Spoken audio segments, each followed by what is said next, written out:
उत्तर प्रदेश के राजा का मंत्री इतना दुखी दुखी राजभवन क्यों जा रहा था? तुम्हें पता नहीं? उत्तर प्रदेश का राजा बीमार है और उसके बीमारी के आगे सब लाचार है। हुकुम।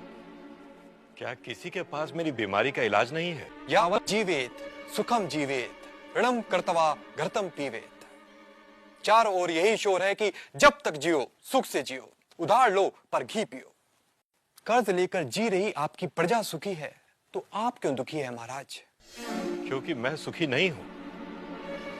मुझे तुम्हारे हंसाने वाले धारावाहिक नाटक सुख नहीं देते। तुम्हारे हर दिन नाचने गाने वाले गवैये नचैये सुख नहीं देते। संतों के प्रवचन सुख नहीं देते।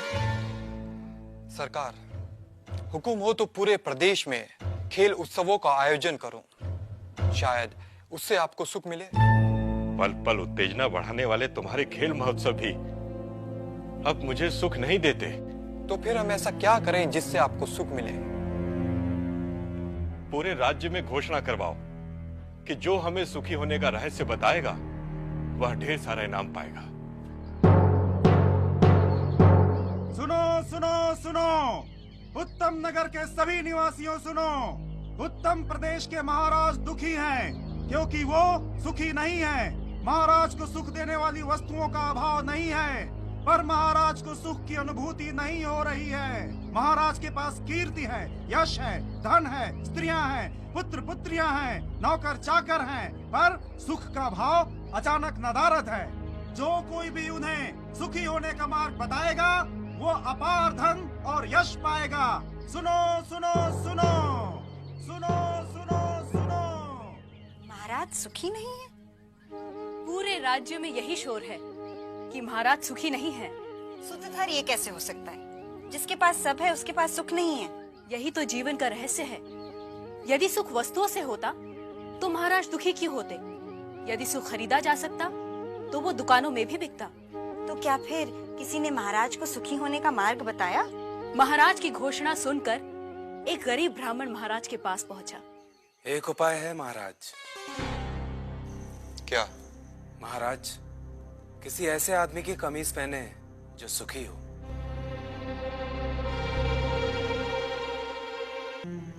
पर मेरे राज्य में सुखी लोगों की कमी थोड़ी है।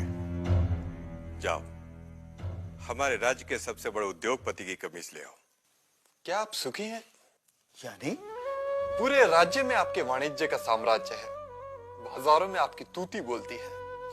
क्या अब भी कुछ पाने की इच्छा शेष है? घनी खमा हुजूर, जब तक हर दिए में मेरा तेल नहीं जलता, हर तन पर मेरा कपड़ा नहीं सजता, हर घर आंगन में मेरा सिक्का नहीं जमता, तब तक मेरी इच्छाओं का अंत कैसे हो सकता है?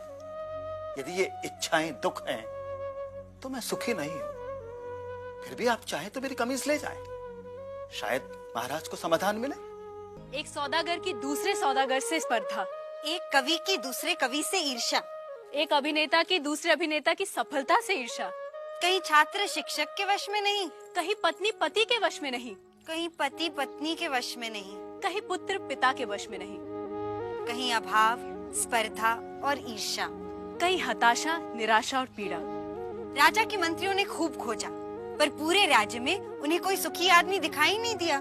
जहाँ जहाँ राजा की मंत्रियों की दृष्टि पड़ी, उन्होंने लोगों को सुख के पीछे ही भागते देखा। सुनो सुनो सुनो, उत्तम नगर के निवासियों सुनो। जो भी सुखी आदमी अपनी कमीज राजा के पास ले जाएगा वो राजा से बड़ा इनाम पाएगा। लो, अब घोषणा भी होने लगी। और सुखी होने का दावा गलत होने पर कड़ा दंड पाएगा। सुनो। सूत्रधार, राजा को कोई सुखी आदमी मिला? नटी, एक सुखी आदमी को कहीं सिपाही कहीं मंत्री ढूंढ रहे थे। एक दिन सुखी आदमी को ढूंढते ढूंढते राजा के सिपाही एक गांव पहुंचे। धूप और प्यास से उनका बुरा हाल था।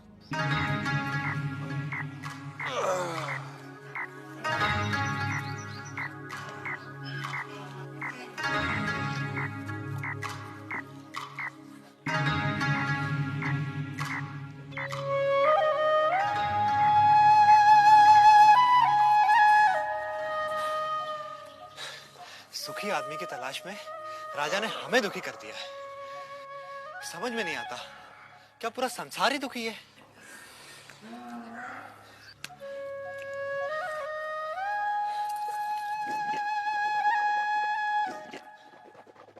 कैसे हो भाई? सुखी हूँ।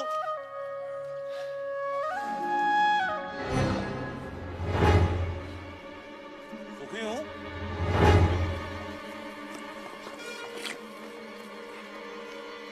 क्या कहा तुमने? सुखी हूँ। अरे सुना तुमने? हमें सुखी आदमी मिल गया। क्या तुम सुखी हो? एक ही बात कितनी बार कहूँ? हाँ मैं सुखी हूँ। लेकिन तुम्हारी कमीज कहाँ है? कमीज? क्या तुमने राजा की घोषणा नहीं सुनी? राजा को सुखी आदमी की कमीज चाहिए। पर मेरे पास तो कमीज नहीं है। क्या तुम्हारे पास कमीज भी नहीं है? फिर तुम सुखी कैसे हुए? मेरा सुख कमीज में नहीं है, मैं ही सुख हूँ। अन्नदाता, वह कह रहा था कि उसका सुख कमीज में नहीं है, वह ही सुख है, वह सुखी है, लेकिन उसके पास कमीज नहीं है। बलभद्र, उसे मेरे पास ले आओ। क्यों? क्या राजा को मेरी और मेरी बैलगाड़ी की सेवा चाहिए? पर उसके पास तो हाथी, घोड़े, रथ। बुरा, राजा को तुम्हारी बैलगाड़ी या तुम्हारी सेवा नहीं चाहिए। राजा तो तुमसे मिलना चाहते हैं। पर मैं राजा से मिलकर क्या करूंगा? शायद वे तुम्हें पुरस्कार देना चाहते हो। पर मैं राजा से पुरस्कार लेकर क्या करूंगा? शायद पुरस्कार के धन से तुम और सुख पा सको, कमीज खरीद सको। दाता, मैं कमीज के बिना भी सुखी हूँ। पर मैंने सुना है कि धन से वस्तुएं मिलती हैं।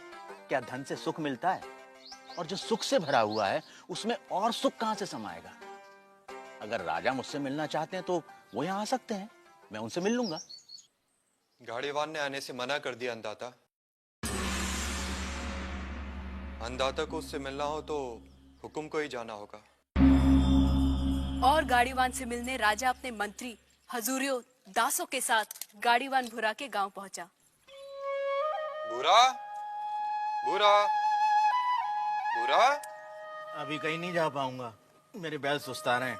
भूरा, अन्नदाता तुमसे मिलने आए हैं। बुरा, कहिए।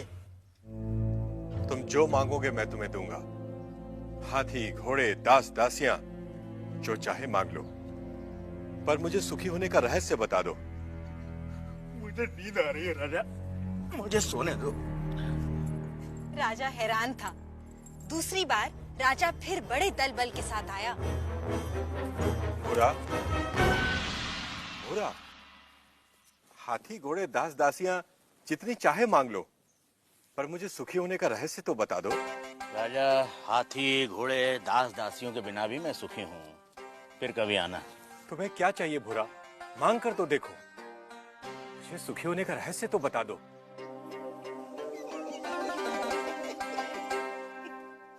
जो स्वयं सुख की खान है उसे लालच देने का काम मूर्ख ही कर सकता है। जा राजा जा, फिर कभी आना।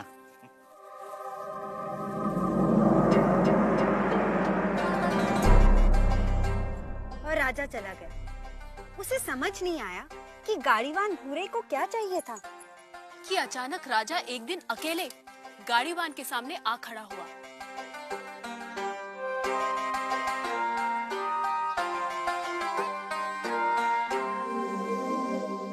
हुकुम। तू फिर आ गया? जब तक आप सुखी होने का रहस्य न बता देंगे मैं तंग करता रहूंगा। मेरी पीठ खुजा सकेगा? हाँ मालिक। ला, खुजा। रहने दे, रहने दे। ठीक से बैठ जा, बैठ ठीक से। पहले ही अपने दिखावे का बोझ छोड़कर आता तो मेरी पीठ खुजलाने से बच जाता। पूछ, क्या जानना चाहता है? यह कैसा रहस्य है कि जिसके पास सैकड़ों कमीजें हैं वह सुखी नहीं है, और जिसके पास कोई कमीज नहीं वह सुखी है?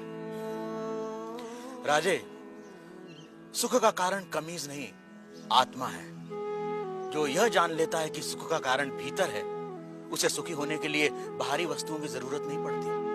पर मन तो हमेशा सुख के लिए बाहरी वस्तुओं के पीछे भागता रहता है। इसीलिए राजे, जो अपने आनंद स्वरूप आत्मा को जान लेता है, वह वस्तुओं के पीछे भागना बंद कर देता है।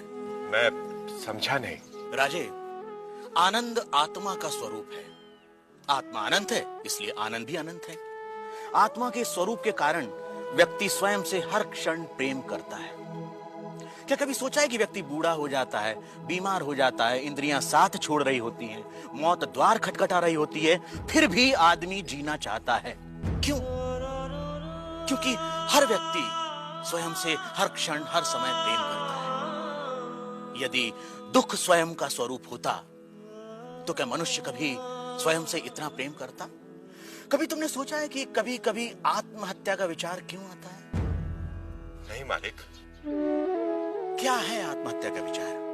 क्यों भावना के वश में आदमी मन, बुद्धि और शरीर आदि को खत्म कर देना चाहता है? क्योंकि आत्महत्या का विचार भी आत्म प्रेम को ही व्यक्त करता है। जब व्यक्ति दुख और दुख देने वाली स्थितियों से छुटकारा नहीं देखता, तब वह अज्ञानता में आत्महत्या को ही दुखों से छुटकारा पाने का रास्ता समझता है। इतना है मनुष्य का स्वयं के प्रति प्रेम कि वह अपने अस्तित्व को भी समाप्त कर देना चाहता है। सुख भीतर है तो मनुष्य बाहर संसार के पीछे भागता क्यों है? क्योंकि वह स्वयं से प्रेम करता है। मनुष्य जिसकी भी अभिलाषा करता है, चाहे वह धन हो या वैभव, पत्नी, पति या पुत्र हो, वे सिर्फ उपकरण हैं जिनकी अभिलाषा मनुष्य स्वयं के सुख के लिए करता है। मनुष्य अपनी प्रियतम वस्तु या संबंधी को भी छोड़ देता है यदि वह वस्तु या वे संबंध दुख का कारण हो जाए। इसलिए मनुष्य सबसे अधिक स्वयं से प्रेम करता है। कोई भी व्यक्ति, चाहे वह संसार को पाने या संसार को छोड़ने की राह पर ही क्यों न चल रहा हो, वह स्वयं के लिए ही है। स्वयं के लिए इतना प्रेम कि या तो सारा संसार या संसार नहीं। स्वयं के प्रति इतना प्रेम ही आत्मा के सुख स्वरूप का प्रमाण है। यदि ऐसा नहीं होता तो मनुष्य दुखों से प्रेम करता। क्योंकि अज्ञानतावश हम अपने आनंद स्वरूप को नहीं जानते, इसलिए इस आशा में संसार और वस्तुओं के पीछे भागते रहते हैं कि वह हमें छोटे छोटे सुख देगी। यह ठीक वैसा ही है कि जो सुखों का स्वामी है, राजा है, वह खुद को भिखारी समझ दूसरों से इसकी उम्मीद करता है। यही है अज्ञान की शक्ति। इसलिए राजे, संबंधों का और वस्तुओं का सुख स्थायी नहीं होता, परंतु आत्मा का आनंद असीम होता है। वो कैसे स्थायी है?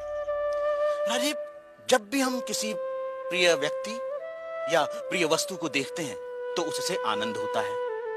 इस आनंद को शास्त्र प्रिय कहते हैं। और जब हम उस वस्तु को पा लेते हैं या उस व्यक्ति से मिल लेते हैं, तब वह आनंद कई गुना बढ़ जाता है। उसे मोद कहते हैं।